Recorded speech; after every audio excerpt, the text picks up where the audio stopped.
is because like I try and be active on social media, Instagram and Facebook specifically. So the one thing that I'll do is I'll search through hashtags or other bands, local bands and whatnot. I'll go to their pages and see who they've interacted with. And yeah, I can't remember exactly how I found it, but I know it was through that.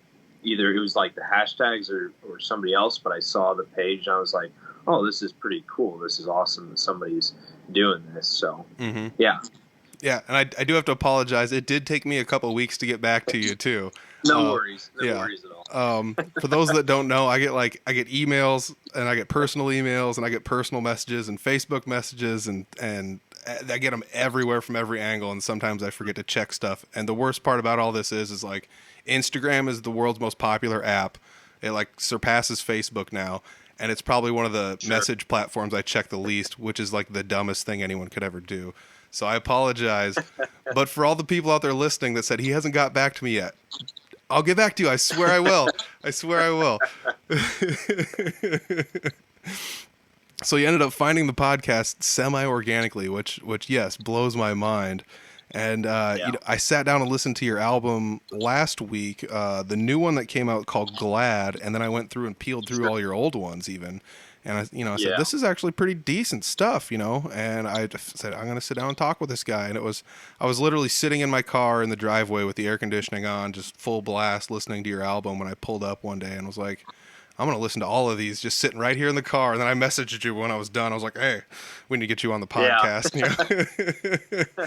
I appreciate that. I mean, it does mean a lot because it's one of those things where, to me, at least, this is how I, kind of feel about it, writing music or making music. To me, at some point you have the finished product and you put it out there and you hope that other people are going to enjoy it as much as you do. And even then, I mean, I'll say that and the reason why I'm always recording is because I'll release something and for about a day or two, I'll be satisfied in terms of, putting it out there. And then I listen to it again. I'm like, I need to get back in the studio and record again. I gotta record to the next thing. I gotta push myself to be better musically. So, yeah. Do you ever run into that thing where you listen to your music back and you're like, I wish I would have done this instead? Yeah, I would say absolutely. Almost every song, I think it's one of those things that you go back and of course you could always do it better because you're always growing as an artist or learning from other people. And it's like, oh yeah, that makes sense. I could have gone back. But I mean, it's all part of the process too. At some point you got to be satisfied enough to release it. And then, be okay with that, but then also want to keep pushing forward. But yeah, I would say, and it might even be small details that to me, I notice that other people might not. But yeah, to me, most definitely, yeah, I have that. Yeah. I mean, that's probably the worst part about being a musician is being like so self-critical is you're just,